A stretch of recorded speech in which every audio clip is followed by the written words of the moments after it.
आधा दर्जन से ज्यादा राजनीतिक पार्टियों के लिए पॉलिटिकल स्ट्रैटेजी बनाने वाले प्रशांत किशोर अब खुद की राजनीतिक पार्टी जनसुराज पार्टी के लिए स्ट्रैटेजी बनाएंगे। पार्टी की लॉन्चिंग उन्होंने कर दी है, लेकिन अध्यक्ष नहीं बने हैं अभी। कार्यवाहक अध्यक्ष अपनी पार्टी का बनाया है।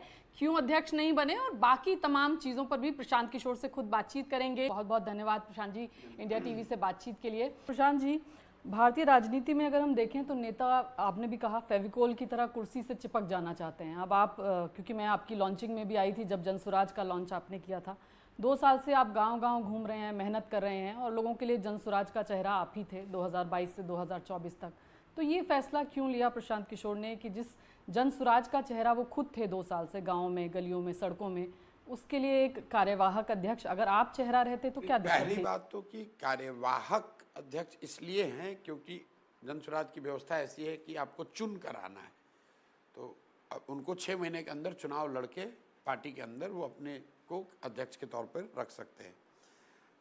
मैंने पहले ही घोषणा की थी जब मैं इस अभियान की शुरुआत, उसके पीछे क्या थॉट प्रोसेस है? उसके पीछे थॉट प्रोसेस ये है कि सबसे कठिन काम क्या है। सबसे कठिन काम दल बनाना नहीं है, सबसे कठिन काम दल का नेता बनना नहीं है, सबसे कठिन काम चुनाव जीतना भी नहीं है। सबसे कठिन काम है समाज को बताना, समझाना। जो समाज इतना गरीब, इतना पिछड़ा है, 100 में 80 आदमी 100 रुपये नहीं कमाता है दिन का, इतनी सारी परेशानियों के बाद, कष्ट के बाद भी वो फिर जाकर वही जाति धर्म के नाम पर वोट दे देता है। तो कुछ तो ऐसी बात है जो उस जहाँ ज़रूरत है कि समाज को समझाया बताया जाए। क्योंकि मेरा अपना मानना है, जो गांधी की सोच है, जो गांधी जी की बताई हुई बात है कि जब समाज से राजनीति सुधर सकता है, राजनीति से समाज सुधर जाए ये जरूरी नहीं है। हमने कई लोगों की, जैसा आपने अपने इंटरव्यू में भी बताया, कई दलों के नेताओं की मैंने मदद की है। वो लोग चुनाव जीते हैं, वहाँ सरकार है, उससे वहाँ व्यवस्था बदल गई, इसका मैं गारंटी नहीं कर सकता हूँ। तो जो हम लोग प्रयास कर रहे हैं कि समाज के स्तर पर सबसे जो कठिन काम है, जो कोई नहीं करना चाहता है, वो मैं करूँगा। मैंने जो घोषणा की कि मैं 2 साल से पैदल चल रहा हूँ, आगे अगर 1 साल लगे, 2 साल लगे, 3 साल लगे, मैं पैदल चलूँगा, गांव-गांव जाऊँगा, जो बिहार के बचे हुए हिस्से हैं वहाँ लोगों को समझाऊँगा। अगर ज़रूरत पड़ी तो फिर दोबारा चलेंगे। मेरा काम फिर वही है। चेहरा क्यों प्रशांत किशोर नहीं बनना चाहते हैं? क्योंकि अगर 4 काम है, हर काम तो मैं नहीं कर सकता हूँ।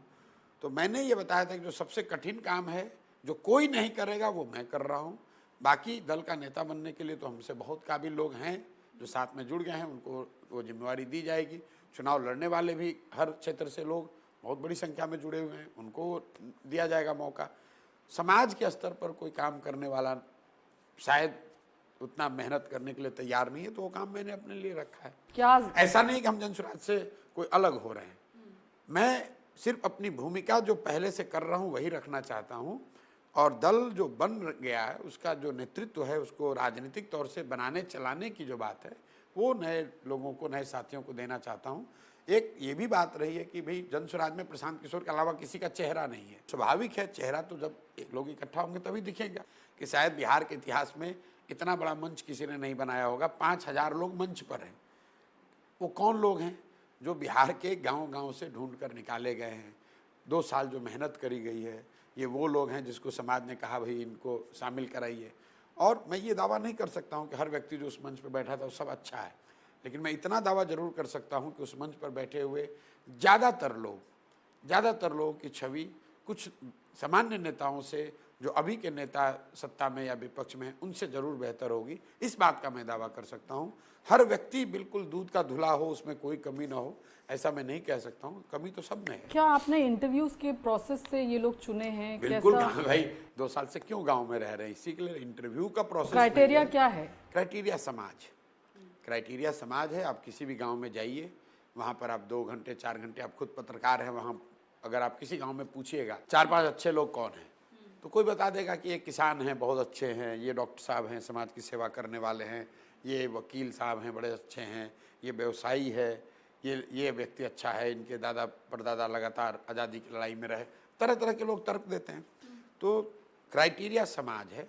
समाज ने हमको या मेरे टीम के सदस्यों को जिसके बारे में बताया, हम लोग वहाँ पहुँचे, उनसे मिले, उनसे बात करी, कई जगह उनको मनाया, कई जगह उनसे आरजू मिन्नत करी, कई जगह उनको आगे का प्लान बताया। और लोगों ने सोचने समझने के बाद, सारे प्रयास को देखने के बाद धीरे धीरे धीरे धीरे जुड़ना तय किया। आप देख रहे हैं कितनी बड़ी संख्या में लोग जुड़े हुए हैं। प्रशांत जी, जब आप पॉलिटिकल एनालिस्ट थे तो आप बोलते थे प्रोडक्ट अच्छा हो तो उसमें, प्रोडक्ट में दम हो तो उसको प्रोडक्ट जो है अपने आप में अपनी राह तय कर लेता है, या in terms of political parties and for whom you done their strategies. अब आपकी पार्टी की जहां तक बात करें तो इस प्रोडक्ट को दमदार बनाने के लिए प्रशांत किशोर को क्या बहुत ज़्यादा मेहनत करनी पड़ेगी? आपको लगता है कि आपका प्रोडक्ट बेहद दमदार है? नहीं, देखिए, मेहनत तो किसी भी काम में, जीवन में कुछ भी करना है तो मेहनत तो करना ही पड़ेगा।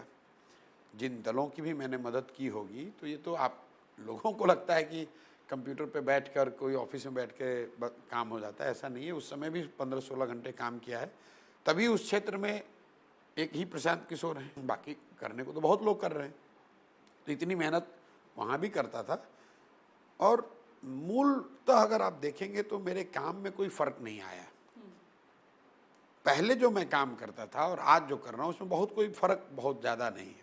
पहले मैं क्या करता था, मान लीजिए कि मैं बिहार आया, यहाँ पर जदयू एक दल था, हारा हुआ दल, उसको, उसके नेताओं को, उनके कार्यकर्ताओं को ये बताया कि किस तरह से वो अपना विस्तार कर सकते हैं, कैसे अपने संगठन को मजबूत कर सकते हैं, किन विषयों को लेकर जनता के बीच में जा सकते हैं, नेता को कैसे भाषण देना चाहिए, क्या करने से किन मुद्दों पर चुनाव लड़ना चाहिए, कैसे उम्मीदवार का चयन करना चाहिए। मैंने ये जदयू को बताया और जदयू को सफलता मिली। मैंने ये टीएमसी को बताया, उनको सफलता मिली। जगन को बताया, उनको सफलता मिली। तो यही काम तो मैं आज भी कर रहा हूँ। फ़र्क बस इतना है कि किसी नेता और दल के लिए नहीं कर रहे हैं, बिहार की जनता के लिए कर रहे हैं। गाँव में जाते हैं और वही मेथड से उन लोगों को निकालते हैं जिनको मैं समझता हूँ कि ये अच्छा कर सकते हैं, आगे बढ़ सकते हैं, और फिर उनको साथ में लाकर कह रहे हैं। तो आप ऐसे समझ लीजिए कि जन सुराज के अब रणनीतिकार प्रशांत किशोर हैं। जितने लोग आए थे उन लोगों का मैं रणनीतिकार हो गया। तो जैसे दूसरे दलों की मदद करता था वैसे अब जन सुराज की मदद करूंगा। मैंने लोगों से पूछा, बताओ भाई इलेक्शन लड़ना है? लोगों ने कहा लड़ना है तो अब लड़ाने की जिम्मेवारी हमारी है, हम उनकी मदद करेंगे। मैं तो नहीं लड़ूंगा, लड़ेगा तो जन सुराज का कोई बंदा ये है। कब तक नहीं लड़ेंगे? क्या कोई डेडलाइन प्रशांत किशोर ने अपने लिए सेट की है? जब तक हम, बिल्कुल ये कोई आम आदमी पार्टी नहीं है कि हम कहेंगे कि हमारा सर्वे हो गया और हमारा जो भी करते हैं कैमरे के सामने, फुल मीडिया ग्लेयर के सामने करते हैं। आप लोगों से पूछा। इलेक्टोरल पॉलिटिक्स में प्रशांत किशोर कब आना चाहेंगे? जब उनकी स्वराज पार्टी को सफलता मिलने लग जाएगी, इलेक्टोरल सक्सेस के बाद कुछ डिसाइड करेंगे? मैं राजनीतिक तौर पर इतना कॉशस आदमी नहीं हूँ। जो एक बार निर्णय ले लिया तो डरते किसी से नहीं है, कर ही रहे हैं। और हम तो जब 2-2.5 साल पहले, आप स्ट्रैटेजिस्ट हैं तो आपने कुछ तो सोचा होगा। 2-2.5 साल पहले जब हम यहाँ आए थे तो आप बताइए, पत्रकार के नाते कितने लोगों ने ये कहा होगा कि प्रशांत किशोर एक फैक्टर भी हो सकते हैं, जन सुराज एक फैक्टर भी हो सकते हैं। आज और कुछ हो चाहे नहीं, लोग 2-3 बात जरूर कह रहे हैं कि हाँ, तीसरे विकल्प के तौर पे जन सुराज दिख रहा है। कुछ लोग ये कह रहे हैं कि नहीं, कुछ भी हो बात तो ठीक कह रहे हैं ये लोग। तीसरा, लोग ये भी कह रहे हैं कि अगर कोई बदल सकता है तो यही लोग बदल सकते हैं। ये 3 बात तो आपको बिहार का बच्चा बता रहा है। हमें और मेहनत करने की जरूरत है। जो लोग आज ये कह रहे हैं कि अगर कोई बदल सकता है तो जन सुराज बदल सकता है, 6 महीने में आप देखेंगे वो कहेगा कि जन सुराज ही बदलेगा। तो उसी जन स्वराज में प्रशांत किशोर का क्या रोल होगा? इलेक्टोरल पॉलिटिक्स में कुछ आपने तय किया है? भाई सबसे पहले तो आप, जरूरत इस बात की है कि समाज इस परिकल्पना को, इस व्यवस्था को स्वीकार करे। उसमें हमारी भूमिका है, मैं उसको लीड कर रहा हूँ। दूसरा, बहुत अच्छे लोगों का दल बने, उसमें हमारी भूमिका है। तीसरा, अगर समाज तैयार हो जाए, अच्छे लोग चुनकर आ जाएं, तो उनके पास एक बहुत अच्छा बिहार को सुधारने का कार्यक्रम हो, उसमें हमारी भूमिका है। इतना पहले होने दीजिए, जनता अगर चुन लेगी, जन सुराज की सरकार बनने की स्थिति हो जाएगी, बना लेगी, उस समय बैठ के जो लोग दल बनाए हैं, जो लोग कार्यक्रम बना रहे हैं, वही लोग मिलकर तय कर लेंगे कि आगे नेशनल एम्बिशन है क्या प्रशांत किशोर के? बिहार के बाहर भी कहीं जाना चाहेंगे इलेक्टोरल पॉलिटिक्स की जहाँ तक बात है? देखिए, मैं जो काम करता हूँ उसको बहुत ईमानदारी और शिद्दत से करता हूँ। ऐसा नहीं है कि यहाँ दल बना लिया और 4 MLA के लिए कहीं चले गए, वहाँ चुनाव दुकान खोल लिया। अभी तो पूरा मेरा फोकस बिहार है और सिर्फ बिहार है। जब तक बिहार को सुधार न लिया जाए, जब तक बिहार को देश के 10 अग्रणी राज्यों में शामिल कराने की व्यवस्था यहाँ न बना दी जाए, इस बात को ध्यान से सुनिए, मैं ये कह रहा हूँ कि जब तक बिहार को एक ऐसी व्यवस्था न मिल जाए जो अगले 10 साल में इसको टॉप 10 में शामिल कराने का जिसके पास प्लान हो, विजन हो, कुवत हो, तब तक मेरा फोकस सिर्फ बिहार में है। ये हो जाए उसके बाद दुनिया किसने देख, भविष्य में कुछ तो कुछ मतलब करेंगे। कोई नेशनल पॉलिटिकल एम्बिशन या नेशनल एक्सपेंशन जो है वो बाद की बात है, लेकिन रूल आउट नहीं अभी आप कर रहे हैं। नहीं, बिल्कुल नहीं। मैंने तो जब 2 मई 2022 को इसका पहली इसके बारे में कोई टिप्पणी की थी, एक ट्वीट किया था, तभी लिखा था शुरुआत बिहार से। तो जब कोई चीज़ आप शुरू करते हैं, लोग तो आपको तभी मानेंगे जब उसको किसी एक फाइनलिटी तक आप लेकर जाएंगे। देखिए, गांधी जी जब चंपारण आए और उन्होंने जो आंदोलन किया, चंपारण आंदोलन, तो 2 जिले में ही 1.5 साल तक रहे। पूरी दुनिया में क्या हो रहा था उससे उनको मतलब नहीं, उस 2 जिले की समस्या को लेकर उन्होंने आंदोलन किया। उस आंदोलन से देश को आज़ादी नहीं मिली, लेकिन उस आंदोलन से देश को ये एक रास्ता दिखा कि सत्याग्रह भी एक तरीका है, अहिंसा सत्याग्रह भी एक तरीका है जिससे देश को आज़ादी मिल सकती है। और एक बार वो चंपारण में प्रूव हो गया तो पूरे मतलब एक मॉडल आप बनाना चाहते हैं। पूरे देश ने माना। तो अगर बिहार में, जो देश का सबसे गरीब पिछड़ा राज्य है, अगर बिहार में ये चीज़ कर दी गई, बिहार में तरक्की दिख गई, बिहार में व्यवस्था बदलते लोगों को दिखी, तो निश्चित तौर पर दूसरे देश के भाग में भी लोग दूसरे इसको देख सकते हैं, उससे जुड़ सकते हैं। लेकिन मेथड तो वही है। अगर चंपारण में सत्याग्रह से लाभ मिला तो ऐसा नहीं कि गांधी जी ने जाकर गुजरात में कोई दूसरा मॉडल ले लिया। मेथड यही रहेगा, जनता को साथ में लेकर जनता के लिए राज बने, उनको वो अधिकार मिले उम्मीदवार चयन का, उनको अधिकार मिले उम्मीदवारों के परफॉर्मेंस को एसेस करने का। जब तक वो नहीं होगा, जब तक अकाउंटेबिलिटी, जब तक नेता, चुना हुआ नेता जनता के प्रति उत्तरदायी नहीं होगा, अकाउंटेबल नहीं होगा, तब तक व्यवस्था बदलने वाली नहीं है। क्योंकि अभी जब नेता चुन कर आता है वो अकाउंटेबल है उसके प्रति जो उसको टिकट देता है। अगर आप भाजपा से आए हैं या आरजेडी से आए हैं तो आपकी अकाउंटेबिलिटी मोदी जी के लिए है, आपकी अकाउंटेबिलिटी लालू जी के लिए है, आपकी अकाउंटेबिलिटी जनता के लिए नहीं है। जनसुराज जो व्यवस्था बना रहा है कि हम 4-5 नाम ढूंढते हैं जिसको समाज ने बताया जो वहाँ का पॉपुलर है, सही है, अच्छा है, और फिर जनता के बीच में रख दिया, 9 महीना पहले रख दिया, और आपको बताया कि बताओ इन 5 में सबसे अच्छा तुम्हारे लिए कौन है। जिसको जनता ने चुन दिया वही उम्मीदवार है। तो निश्चित तौर पर वो जान रहा है कि उसको टिकट प्रशांत किशोर ने नहीं दिया है, जनसुराज के किसी अध्यक्ष ने, किसी कमेटी ने नहीं दिया है, उसको उसके क्षेत्र की जनता ने जिताया है। तो वो जनता के प्रति ज़्यादा उत्तरदायी होने की उसकी संभावना है। एक और लेयर हम लोगों ने जोड़ दिया कि मान लीजिए जीतने के बाद भी वो कैरेक्टर उसका बदल जाए, तो उसके लिए हम लोगों ने कहा कि राइट टू रिकॉल का अधिकार पार्टी के लोगों को दिया जाए। जिसको भी जनसुराज का टिकट मिलेगा उसको ये एफिडेविट साइन करना पड़ेगा कि 2 साल 2.5 साल के अंदर, मतलब आधा टर्म बीतने के बाद, अगर क्षेत्र की जनता, जनसुराज से जुड़े हुए कार्यकर्ता, साथी, अगर वो लोग उसके खिलाफ अविश्वास प्रस्ताव लाते हैं तो उस पर राइट टू रिकॉल का नियम लगेगा। दल की ओर से उसको ये मजबूर किया जाएगा कि वो रिजाइन करे, नहीं करेगा दल छोड़ देगा, लीगल लड़ाई लड़ेगा, लेकिन जनसुराज में रहते हुए जनता की अवहेलना नहीं कर पाएगा। कुछ लोग हमको कह रहे भाई लीगली कैसे होगा। मान लीजिए लीगली अगर टेनेबल नहीं भी है, कॉन्स्टिट्यूशन में उसका कोई प्रोविजन नहीं है, तो वो चैलेंज करेगा। चैलेंज करके क्या कर लेगा भाई, अलग से विधायक रहेगा, यही तो है। जनसुराज की पार्टी में जनसुराज पार्टी में रहते हुए आप जनता की अवहेलना नहीं कर सकते हैं।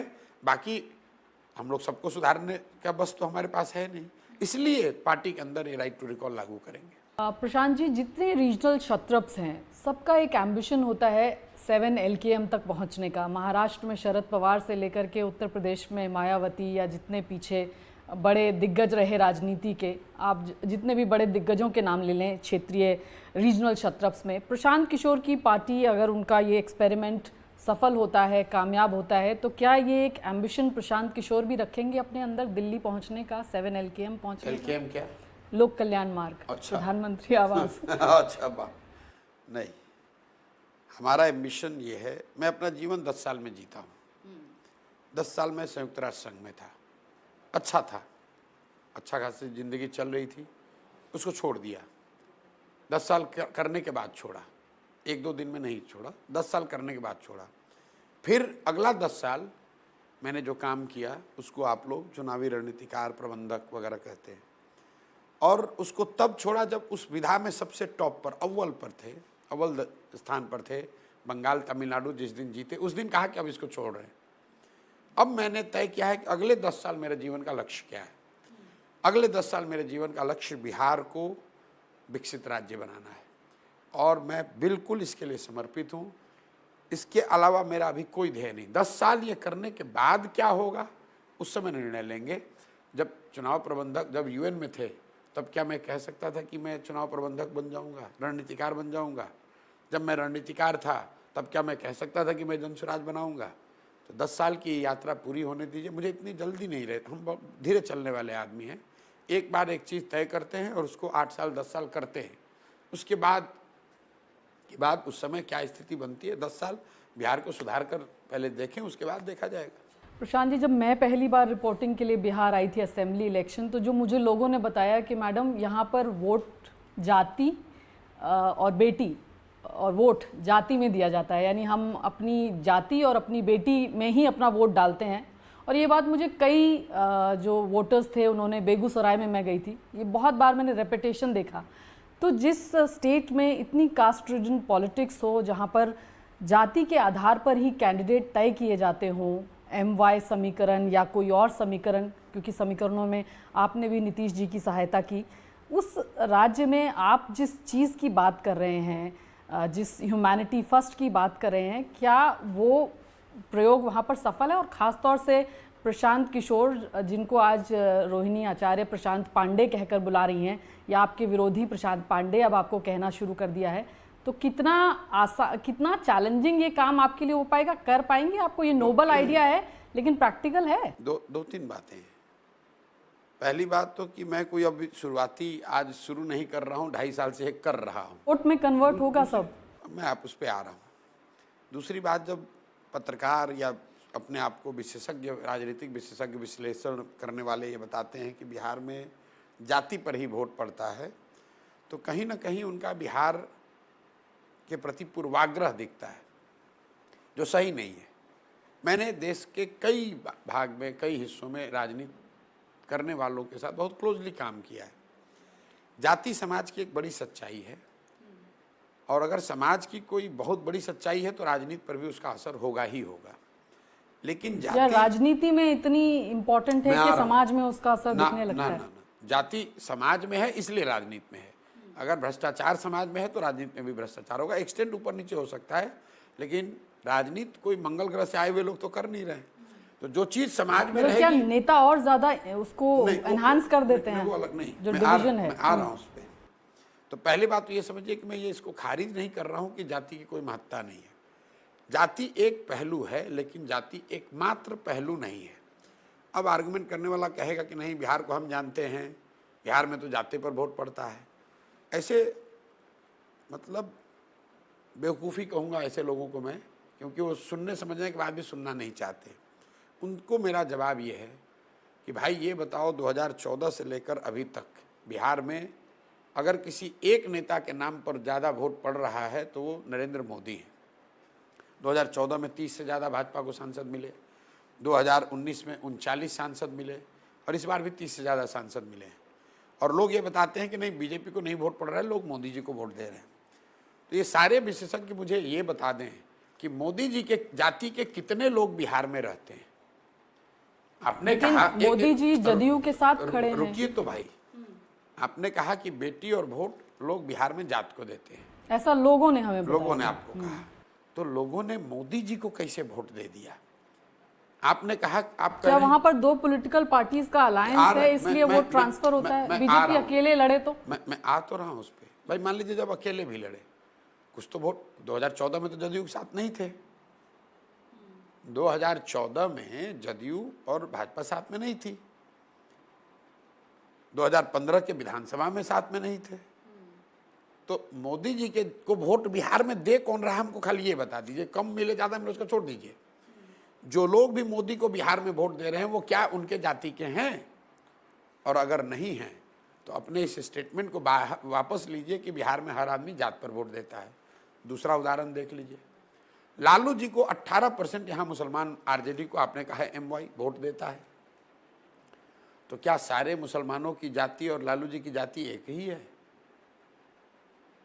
तो आप तुरंत कहिएगा कि नहीं, मुसलमान तो भाजपा के डर से देता है। भाई वो भाजपा के डर से दे या किसी दूसरे वजह से, जाति के आधार पर तो नहीं दे रहा है। बिहार में सच्चाई ये है कि समाज का एक बहुत बड़ा वर्ग सिर्फ और सिर्फ भय से वोट दे, भय की वजह से वोट करता है। भाजपा के डर से मुसलमान लालू जी को वोट करते हैं, लेकिन इससे इतना ही डर हिंदू समाज के कई वर्गों को है जो लालू जी से डरता है। वो भाजपा को वोट नहीं देता है, वो लालू जी से डर के भाजपा को वोट देता है या NDA को वोट देता है। तो ये जो डर की राजनीति है, ये जो आप कह रहे हैं कि जाति की नहीं, डर की राजनीति है। हाँ, जाति से ज्यादा महत्वपूर्ण ये है। मैं ये नहीं कह रहा हूँ जाति कोई महत्व नहीं है। जो लोग बिहार की राजनीति को बहुत गहराई से समझते हैं वो जान रहे हैं कि बिहार में सबसे बड़ा फैक्टर है भाजपा के डर से लालू, लालू के डर से भाजपा। वहाँ जाति वगैरह कुछ नहीं है। आपने कहा कि किसी ने हमको पांडे बुलाया, तो भाई कौन बुला रहा है पांडे? ये आरजेडी के लोग हैं। अब उनकी गलती नहीं है। जिसकी जो समझ है, जिसका जो संस्कार है, वो छूटता तो है नहीं। इस पार्टी का एग्जिस्टेंस ही सिर्फ जाति पर है। ये लोग उठते जागते सोते खाते खाली जाति की बात समझते हैं। जातियों के नाम पर ही आज इतने सालों से राज कर रहे हैं। लेकिन सबसे मजे की बात समझिए, ये अपने जाति के लोगों का भी भला नहीं करते हैं। मैं आपको कैमरे पर कह रहा हूँ, लालू जी, तेजस्वी यादव ये घोषणा कर दें कि बिहार में यादव समाज का जो सबसे काबिल व्यक्ति है वो आरजेडी का नेता बन सकता है, मुख्यमंत्री बन सकता है, मैं उनका आपको कह रहा हूँ, दल अनाउंस हुआ, मैं आरजेडी का मदद करूँगा। वो घोषित करके दिखाए। भाई वो जात की राजनीति नहीं कर रहे हैं, वो अपने और अपने बच्चों की राजनीति कर रहे हैं। जात में तो लोग उलझा हुआ है। अगर जाति के राजनीति से ही समाज का भला होता तो कितने यादव समाज के लोग आज डॉक्टर इंजीनियर बन गए, कितने यादव समाज के लोग क्लास 1 अफसर बन गए, कितने यादव समाज के लोग यहाँ BA MA कर लिए, कितने यादव समाज के लोगों की ज़िंदगी बदल गई।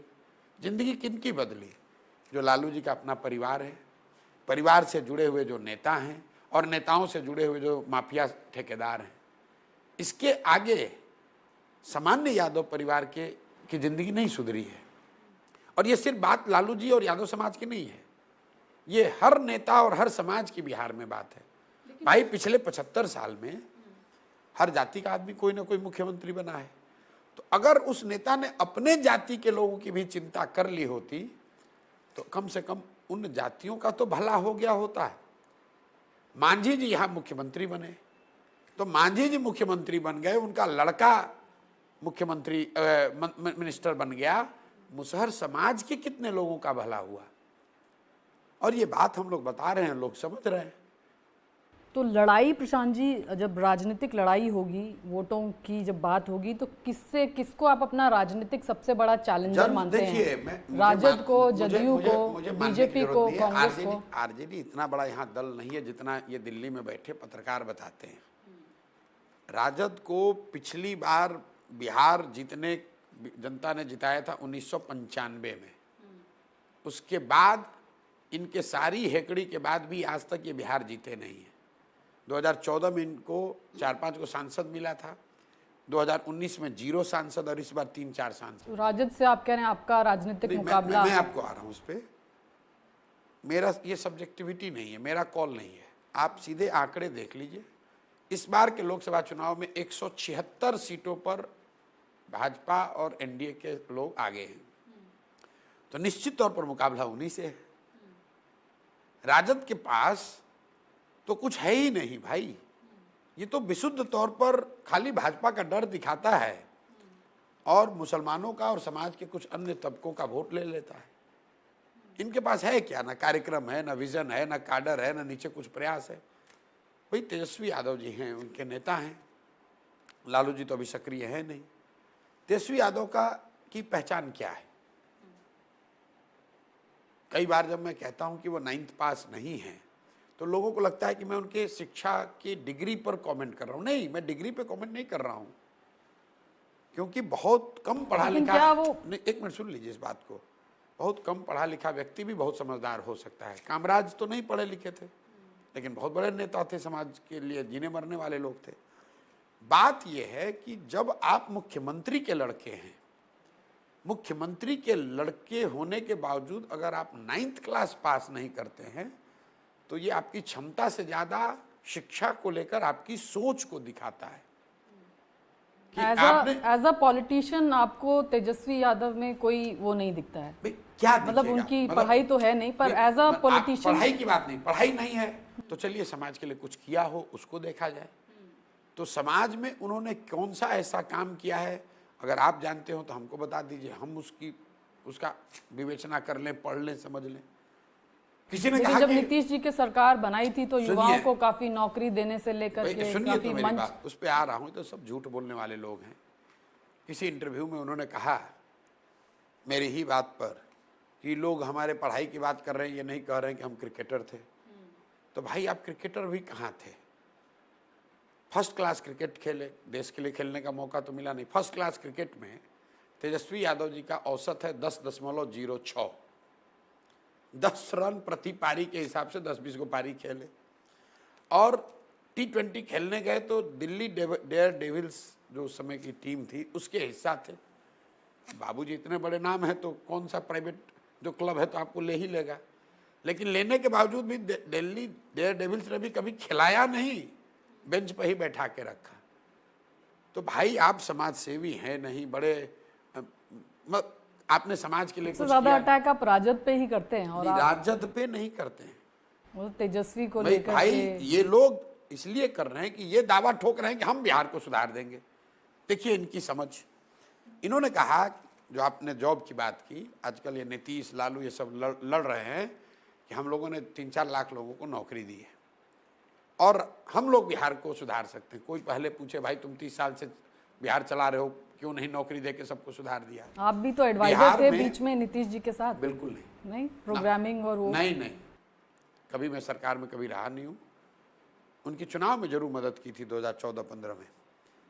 अब आप देखिए सरकारी नौकरी का हाल, बिहार में टोटल 23 लाख लोगों के पास सरकारी नौकरी है 75 साल में। ध्यान रखिए भैया, 75 साल में चपरासी से लेके मुख्य सचिव तक सारे लोगों की सूची बनाइएगा तो आपको पता चलेगा करीब करीब 23 लाख लोग सरकारी नौकरी करते हैं। प्रतिशत के टर्म में ये हुआ 1.97%। 2% से कम लोग ही बिहार में सरकारी नौकरी करते हैं। और ये लोग कह रहे हैं कि हम सरकारी अगर मान लीजिए कि 98% लोग जो सरकारी नौकरी करता ही नहीं है तो तुम्हारी सरकारी नौकरी देने से फायदा क्या है? दूसरी बात, मान लीजिए एक बार को दावा इनका कि 10 लाख नौकरी दे देंगे तो 23 लाख बढ़ के 33 लाख हो जाएगा। बिहार में 13.5 करोड़ लोग रहते हैं, उनका जीवन कैसे सुधरेगा ये बताओ? और ये जो नौकरी का दावा कर रहे हैं टोटल फ्रॉड, ये 3-4 लाख नौकरियों का जो दावा कर रहे हैं इसकी सच्चाई आप समझिए। जो 2 लाख शिक्षकों की नियुक्ति की बात हुई है उसमें 50,000 से ज़्यादा शिक्षक नए नहीं नियुक्त किए गए, वो नियोजित शिक्षक थे, उनको सरकारी दरमाहा महीना मिलता था, उनको इस एग्ज़ाम को पास करने से राज्य कर्मी का दर्जा मिल गया। मतलब उनको नए लोगों को नौकरी नहीं मिली, जो नौकरी में पहले थे उनका सर्विस कंडीशन बदल गया। दूसरा जो बच गया 1.5 लाख वो किसको मिला? उसमें से सरकार की गलत डोमिसाइल नीति की वजह से ज़्यादातर लोग बिहार के बाहर के लोग आकर शिक्षक की नौकरी पा गए। गांव-गांव में लड़के हमको कह रहे हैं ये बात। और 10-20-50 हज़ार लोगों को नौकरी मिली भी, उसी के लिए आपस में लड़ रहे हैं कि इसका क्रेडिट कौन ले। नीतीश कुमार कह रहे हैं कि हमने किया, तेजस्वी यादव कह रहे हैं हमने किया, भाजपाई कह रहे हैं कि हमने किया। तो हंसने वाली बात है भाई, कुछ तुमने किया ही नहीं और सब्जबाग दिखा रहे हो उसी के आधार पर। और अगर जो सब्जबाग दिखा रहे हो अगर सही हो भी जाए उससे बिहार का भला नहीं होगा। बिहार का भला तब होगा जब यहाँ के बच्चों के लिए पढ़ने की व्यवस्था हो। बिहार का भला तब होगा जब यहाँ के युवाओं को स्वरोजगार के लिए पैसा पूंजी मिले। बिहार का भला तब होगा जब यहाँ खेती को खाने वाली खेती से कमाने वाला खेती बनाया जाए। बिहार का भला तब होगा जब यहाँ की महिलाओं को रोजगार करने के लिए सुविधा साधन दिया जाए, और वही बात जनसुराज बता रहा है। का आइडिया जो है बहुत नोबल आइडिया लगता है। यूपी में लड़की हूँ लड़ सकती हूँ कांग्रेस ने लॉन्च किया था, लेकिन जब ग्राउंड पे गया महिलाओं को टिकट भी दी, आइडिया अच्छा था लेकिन क्लिक नहीं किया, एक नोबल आइडिया भी। तो आपका भी आइडिया नोबल है, आप बच्चों को पढ़ाना चाहते हैं, शिक्षा देना चाहते हैं, 15 साल से कम उम्र के बच्चों को फ्री शिक्षा देना चाहते हैं, लेकिन राजनीति में क्या प्रैक्टिकली इसको इम्प्लीमेंट करना आसान होगा? देखिए, जो मेरा बहुत भारी विरोधी भी है, आलोचक है, वो भी इतना तो कहेगा कि और कुछ हो चाहे नहीं, हमको राजनीति की तो समझ है, थोड़ी बहुत तो समझ है। इस देश में कुछ लोग, जिनको लोग मानते हैं कि जिनको राजनीति की, चुनाव की समझ है, उसमें वो प्रशांत किशोर का नाम लेगा ही लेगा। जो मेरा आलोचक है वो भी इतना तो कहेगा कमरे के अंदर। बिल्कुल। तो अगर मैं ये प्रयास कर रहा हूँ तो ऐसा तो है नहीं कि अपना बुद्धि हम ताखा पर रख दिए, कुछ तो मैं सोच समझ के ही कर रहा हूँ। और जो मैं देख पा रहा हूँ, बिल्कुल समाज इसके लिए तैयार बैठा हुआ है। ये नोबल आइडिया की बात नहीं है, बिहार के लोगों की राजनीतिक बंधुआ मजदूरी से मुक्ति, आज़ादी की बात है, बिहार के बच्चों के मुस्तकबिल को सुधारने की बात है, बिहार के बच्चों की ज़िंदगी को सुधारने की बात है, यहाँ की महिलाओं को, बुजुर्गों की जो दुर्दशा है उसको सुधारने की बात है, बिहार से पलायन को रोकने की बात है। ये लोग समझ रहे हैं। अगर नहीं समझ रहे हैं तो आप ये बताइए कि 2.5 साल से इतनी बड़ी संख्या में जनसुराज में आ कौन रहा है? आप ये कह रहे हैं कि वो आ रहा है, वोट नहीं देगा। आप ही ने, आप जैसे लोगों ने ही तो कहा था कोई आएगा ही नहीं। शराबबंदी को वापस लेने का फैसला की बात आपने उस मंच से कही, तो गांधी जी तो विरोधी थे इसके।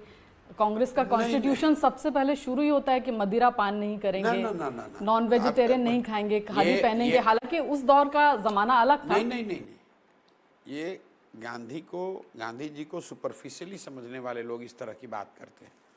गांधी जी की बात को अगर आप ध्यान से पढ़ेंगे, समझेंगे, तो गांधी जी ने शराबबंदी को या इस तरह के वर्च्यूज को सामाजिक प्रयास के तौर पर बताया। उन्होंने ये नहीं कहा कि सरकारों को कानून बना देना चाहिए कि शराबबंदी लागू हो। जब देश आज़ाद हुआ तो गांधी जी से बड़ा तो कोई लीडर नहीं था। वो कहते कि पूरे देश, भारत में शराबबंदी लागू कर दो भाई, तो किसकी हिम्मत थी उस समय ये कहने की कि नहीं लागू होगी? लेकिन ऐसा कहा जाता है कि महिलाएं खुश हैं इस डिसीजन से, क्योंकि सामाजिक जो फैब्रिक है उस पे मैं आ रहा हूँ। पहली बात कि दुनिया में इस बात का कोई प्रमाण नहीं है। बिहार का बात छोड़िए, देश की बात छोड़िए, दुनिया में अलग अलग समय कालखंड में अलग अलग देशों ने, राज्यों ने प्रयास किया कि शराबबंदी लागू करें और इसका कोई फायदा है क्या? एविडेंस ये कहता है कि आज तक इस शराबबंदी के जरिए किसी समाज, राज्य, देश का भला नहीं हुआ है। लोगों ने इस बात को स्वीकार किया है। दूसरा, इसका मोरल गांधी वाला आधार जो है, ये तो मतलब व्हाट्सएप यूनिवर्सिटी से जो गांधी जी को पढ़ के समझा है। कांग्रेस के कॉन्स्टिट्यूशन में लिखा है, कांग्रेस के शुरू ही वहीं से होता है। कांग्रेस के कॉन्स्टिट्यूशन में कहाँ लिखा हुआ है? मदिरा नहीं पिएंगे, खादी पहनेंगे, नॉनवेज नहीं खाएंगे। हाँ, नॉनवेज नहीं खाएंगे, तो तब तो इसका मतलब कानून बना दिया जाए। नहीं, उस दौर की मैं बात कर रही हूँ। जो नॉनवेज खाएगा उसको जेल में पकड़ कर डाल दिया जाएगा, नहीं, और उसको भी आप गांधी के नाम पे डाल दीजिएगा। नहीं, मैं गांधी जी की सोच की बात कर रही हूँ। उस दौर में गांधी जी की सोच को आप नहीं समझ पा रहे हैं। गांधी जी की सोच ये नहीं थी कि मांसाहार कर, जो शाकाहारी नहीं उसको जेल में बंद डाल कर दिया जाए। गांधी जी ने यह कहा कि शाकाहारी बनना अच्छा है। गांधी जी ने कहा शराब पीना बुरी बात है।